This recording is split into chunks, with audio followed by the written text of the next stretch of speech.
আসসালামু আলাইকুম। তো আমাদের যে মাঠে লাউগুলা বড়, বড় সাইজের হয়েছিল সেগুলো আমরা গরুদের খাওয়াচ্ছি। তো দেখেন এরকম ছোট, ছোট টুকরা করে আমাদের গরুকে রেগুলারলি খাওয়াচ্ছি। তো লাউ কিন্তু প্রচুর পরিমাণে পুষ্টি রয়েছে। পাশাপাশি গরুর কিন্তু গাটাও ঠান্ডা রাখতে সাহায্য করে।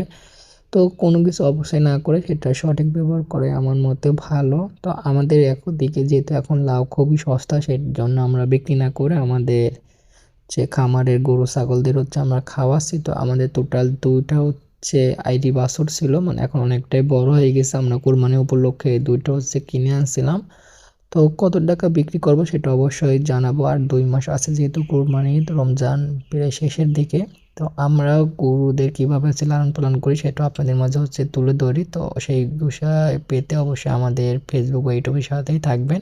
তো আপনারা চাইলে কিন্তু গরুদের লার পাশাপাশি কুমড়া, মিট কুমড়া, আলু এগুলো যেগুলো দাম কম এগুলো কিন্তু খাওয়াতে পারেন। আমরা পাশাপাশি কিন্তু আলু সিদ্ধ করে খাওয়াই কিছু